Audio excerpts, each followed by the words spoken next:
Assalamualaikum warahmatullahi wabarakatuh. Hamidunillah wa musalliyan wa musalliman ala rasulillah wa ala alihi wa sahbihi wa man walah wa la hawla wa la quwata illa billah amma ba'd. Rabbi syrah li sadri wa yassir li amri wa ahlul 'uqdatam min lisani yafqahu qawli bijahi nabi wa alihi. قل للطلاب والشباب يهدأوا ولا يتكلموا. Untuk anak-anak yang kecil jangan ada yang ngobrol, biar tenang dan jangan berisik. الأدب مولانا الحبيب يتكلم يجب الجميع ينصت لو سمحتم. Ketika ada penyampaian tausiah atau kajian, maka setiap dari kalian seharusnya wajib mendengarkannya. Siap? Jazakumullah khairan. Di pertemuan kali ini kita akan masuk ke dalam tatkala umur Nabi Muhammad sallallahu alaihi wasallam ke-9. Di sini dikatakan wa fis sanati tasi'ati kharaja sallallahu alaihi wasallam ma'a Abi Thalib ila Syam litijarah. Di pertemuan kemarin kan kita ngebahas umur ke-8 ya Rasulullah. Itu Nabi Muhammad sallallahu alaihi wasallam pada saat kakek beliau wafat yaitu Abdul Muttalib, beliau diasuh oleh Abu Thalib. Diasuh oleh Abu Thalib pamannya. Abu Thalib dengan ayahnya Rasulullah sallallahu alaihi wasallam adalah saudara kandung syaqiq. Ibu mereka satu. Ya, ibu mereka satu yang bernama Fatimah binti Amr al-Makhzumiyah. Abdul Muttalib sendiri memiliki istri banyak. Ya, memiliki istri banyak. Abbas sama Abdullah satu ayah beda ibu. Hamzah sama Abdullah satu ayah beda ibu. Nah, yang kandung cuma siapa? Abu Thalib. Abu Thalib dan Abdullah hada syaqiq. Ya. Saudara kandung, ibunya satu, yaitu Fatimah binti Amr al-Makhzumiyah. Jadi, tatkala kakeknya Rasulullah sallallahu alaihi wasallam wafat, maka yang nanggung, yang ngebesarkan, yang ngejaga, ngerawat Rasulullah adalah pamannya langsung. Paman yang kandung tadi. Abu Thalib awalnya adalah orang yang fakir, tidak memiliki harta, dan anak banyak. Anaknya Abu Thalib banyak. Namun tatkala datangnya Rasulullah sallallahu alaihi wasallam ke lingkungan Abu Thalib, pada saat itu Abu Thalib yang awalnya susah, bisa dikatakan berat di dalam kehidupan, namun datangnya Rasulullah, beliau merasakan raghdul aish, hidupnya nyaman, rezekinya luas, hidupnya bahagia. Gara-gara siapa? Maji'i Rasulullah ila baitih. Ketika Rasulullah datang ke rumahnya, hidupnya nikmat. Maka kita udah bahas. Pertama Halimah yang awalnya susah, susunya juga sedikit, keluarganya pun susah. Abu Thalib yang kedua, banyak anak, nafkah kepada anak, keluarganya pun pas-pasan. Datang Nabi Muhammad, semuanya tercukupi. Datang Nabi Muhammad, semuanya jadi bahagia. Maka kita kalau ingin hidup bahagia, bawa Nabi Muhammad ke rumah kita. Ajak Nabi Muhammad ke rumah kita. Dengan apa? Hidupkan sunnah, hidupkan akhlak, hidupkan bi'atil mustafawiyah, kehidupan rumah tangga sekitaran rumahnya Nabi Muhammad SAW. Kita lihat istri kita bagaimana, anak kita bagaimana. Tatkala semuanya menerapkan Rasulullah SAW, mencintai Rasulullah, sunnah Nabi dihidupkan di rumah tersebut, rumah bakal bahagia, harmonis, tentram, sakinah, mawaddah, warahmah. Gara-gara apa? Datangnya Rasulullah SAW di tengah-tengah mereka. Nah, itu pada saat Nabi Muhammad umur 8 tahun. Pas umur 9 tahun, setahun setelah diasuh oleh Abu Thalib, Abu Thalib ngajak ke Rasulullah sallallahu alaihi wasallam untuk hijrah, bukan hijrah, untuk berdagang ke negeri Syam. Ya, untuk dagang. Karena memang kebiasaan orang Arab itu dagangnya bukan di daerah mereka sendiri. Namun terkadang ngambil daerah ke Syam, kadang ke Yaman. Dan kebiasaan mereka ini telah diabadikan di dalam Al-Qur'an. Li'ila fi Quraisyin ila fihim rihlatash syita'i was-shaif. Kadang mereka ke Yaman, kadang mereka ke Syam untuk tijarah. Ya. Nah, pada saat di tahun umur Nabi Muhammad 9 tahun, Abu Thalib ngajak ke Syam. Untuk apa? Tijarah, untuk dagang. Namun di pertengahan jalan mereka bertemu dengan seseorang yang bernama Buhairah. Ya. Ada riwayat umur Nabi Muhammad bukan 9 tahun, ada riwayat ngomong 12 tahun. Intinya di peristiwa tersebut Rasulullah ketemu dengan Buhairah. Ceritanya bagaimana? Ini Buhairah, dia memiliki rumah di pertengahan jalan antara Mekah ke Syam. Belum nyampe ke Syam. Beliau biasanya kalau ada orang yang datang gak bakal dijamu. Beliau tinggal di lantai 2. Ya. Pengikutnya, muridnya di lantai pertama.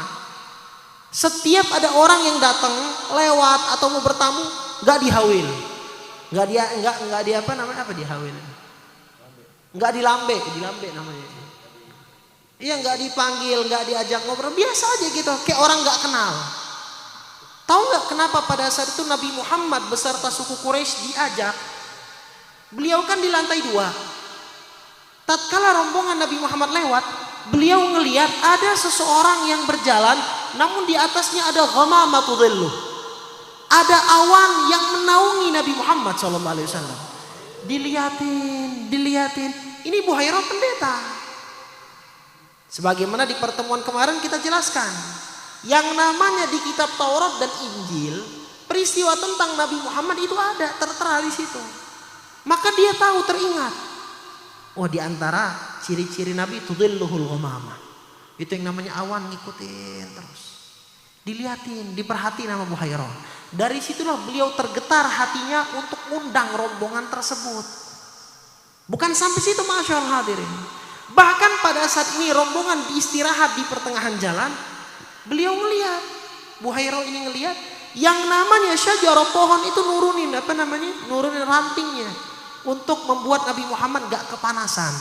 Akhirnya nambah yakin bahwasanya ini adalah seorang nabi.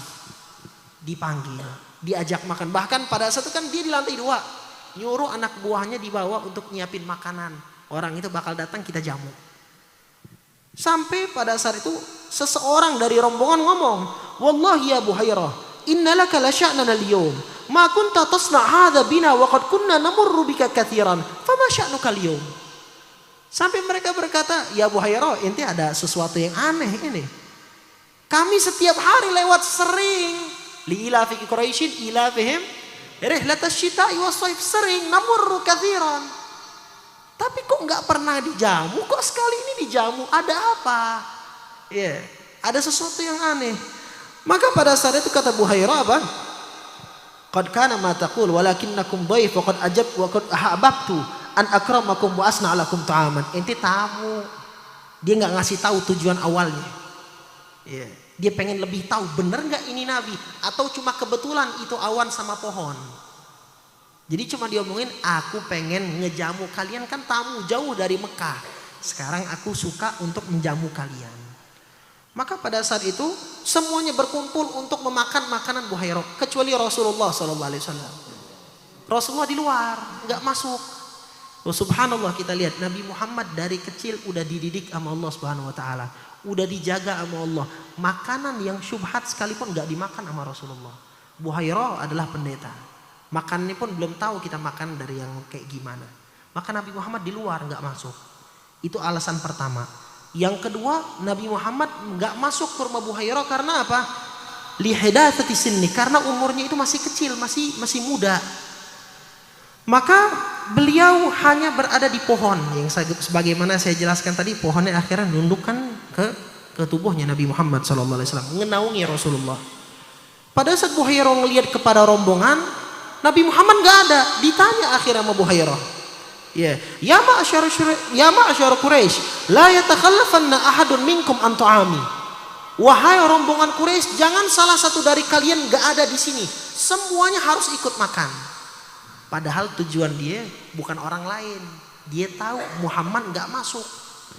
Maka pada saat itu katanya, "Qalu ya Buhairah, ma takhallafa anka ahadun yanbaghi lahu ayyatika illa gulaman wa huwa ahdathul qaum sindan fatakhallafa fi rihalihim." Ya Buhairah, semua dari kami hadir. Yang gak hadir cuma satu orang, masih muda, dia gak mau ikut makan. Maka kata Buhairah, "La taf'alu." Jangan lakukan seperti ini. Ud'u, panggil dia. "Falyahdur hadha ta'am ma'akum." Biar dia makan bareng. Pada saat Nabi Muhammad datang, Itu sama Buhairah dipeluk. Dipeluk sama Buhairah, didudukkan bersama orang-orang pembesar. Yang ikut kan pembesar semua. Nabi Muhammad masih kecil, biasa yang kecil di belakangin, ini enggak, didepankan sama Buhairah. Itu Buhairah orang lagi makan, bukan ngeliatin tamu, tapi masatin Nabi Muhammad. Di sini dikatakan ra'ahu Buhairah ja'ala yalhadhuhu lahdan syadidan wa yanzuru ila asya min jasadih. Dilihatin Nabi Muhammad, dipasatin, difokusin semua dari ujung rambut sampai ujung kaki. Buat apa? Mencari tanda-tanda kenabian. Udah selesai makan, udah mereka bubar semuanya, Buhairah tiba-tiba langsung berdiri. Buhairah berdiri dan berkata kepada rombongan pada saat itu, "Ya gulam, as'aluka bihaqqil Lati wal Uzza illa ma akhbartani amma as'alaka an." Dia bersumpah, "Wahai pemuda, demi Allah, tapi kok pakainya Wallata wal Uzza? Padahal kan itu kan orang Quraisy. Kalimat Wallati wal Uzza itu orang Arab biasanya. Namun ini kan pada satu pendeta. Karena dia ngikutin bahasa mereka. Karena yang datang orang Quraisy, maka pakainya Wallati wal Uzza. Yang dimaksudkan tetap wallahi maksudnya. Engkau datang dan aku ingin bertanya kepadamu, dan setiap pertanyaan harus engkau jawab." Yang ditanya Buhairah apa? Yang ditanya oleh Buhairah bagaimana tidurnya, bagaimana kesehariannya, bagaimana gerak-geriknya, bagaimana hidupnya, ditanya secara detail. Dan pada saat itu Buhairah mendapatkan apa yang dijawab oleh Nabi Muhammad sesuai dengan tanda-tanda kenabian Nabi akhir. Maka pada saat Buhairah bertanya satu lagi, untuk memastikan beliau ngebuka ada di punggungnya Nabi Muhammad SAW. Pada saat dibuka punggungnya Nabi Muhammad SAW, fara'a khataman nubuwah baina katifai. Terlihatlah akhirnya ada tanda kenabian pada saat itu. Seperti bekas orang dibekam, cuma keluar cahaya dan wangi misik dari tempat tersebut. Maka setelah memperhatikan dan meyakini bahwasan ini Nabi, dipanggillah ketua rombongan yaitu Abu Thalib. Pada saat dipanggil, kata Buhairah, ya rajul ma hadzal gulam mink. Ini anak hubungannya apa sama engkau? Maka kata Abu Thalib, hada ibni. Ini anakku. Kata Buhairah apa? Buhairah tahu ini udah nabi, udah pasti nabi. Kata dia apa? Ma huwa bibnik wa ma yanbaghi li hadzal gulam ayyakuna abuhu hayyan. Ini bukan anakmu. Karena udah pasti ayahnya meninggal, gak mungkin masih hidup. Udah tahu. Karena di kitab Injil, di kitab Taurat disebutkan ciri-ciri Nabi Muhammad. Barulah kata Abu Thalib, "Na'am, hadza ibn akhi, ini keponakanku." Qala fama fa'ala abu, ayahnya bagaimana? Akhirnya kata Abu Thalib, "Mata wa ummuhu habla." Ayahnya wafat pada saat ibunya masih mengandung. Maka kata Buhairah, "Qala sadaqta farji' bibni akhik ila baladih wahdhar alaihi al-yahud fa wallahi la in ra'awhu wa 'arafu minhu ma 'araftu la yubaghiyannahu syarran fa innahu ka'inun lah sya'nun 'azim fasra bihi ila baladih." Akhir dikatakan oleh Buhairah pada saat itu, "Sekarang juga engkau pulang, jangan nyambung perjalanan. Jangan sampai ada salah satu orang Yahudi mengetahui ciri-ciri ini. Kalau dia tahu ciri-ciri sama seperti yang aku ketahui dan dia melihat itu, maka ini orang akan diperbuat dengan perbuatan yang jelek, bahkan akan dibunuh. Balik secepatnya." Dari sinilah akhirnya Abu Thalib balik ke Mekah secepatnya. Karena apa? Karena beliau tahu bahayanya kalau menyampaikan atau melanjutkan perjalanan ke negeri Syam. Jadi inilah kenapa Abu Thalib pada saat itu pulang. Insya Allah di pertemuan yang akan datang. Satu lagi aja. Wa fi sanati tsalitsata asyarah, dan pada saat umur Nabi Muhammad SAW 13 tahun, wulida Umar bin Khattab radhiyallahu anhu. Lahirlah Umar ibn Khattab yang kelak akan menjadi menantunya Rasulullah SAW. Walaupun bukan menantu secara langsung, namun entar ada cucu Nabi Muhammad Umamah. Jadi Sayyidina Umar bin Khattab gak mau ketinggalan, pengen dapat berkahnya Nabi Muhammad. Jadi menikahi salah satu cucunya Rasulullah SAW. Bukan hanya menantu, kalau bukan menantu langsung memang ya, Bahkan beliau pun mertuanya Rasulullah. Karena apa? Menikah dengan Hafsah binti Umar bin Khattab. Wallahu a'lam bissawab. Insyaallah di pertemuan yang akan datang kita akan masuk tatkala umur Nabi Muhammad 14 tahun. Yang terjadi pada saat itu perperangan Fijar dan juga ada yang namanya perdamaian atau halfil fudul. Insyaallah di pertemuan yang akan datang dalam keadaan sehat walafiat panjang umur. Amin ya rabbal alamin. Hadza ma aqulu lakum. Wassalamualaikum warahmatullahi wabarakatuh.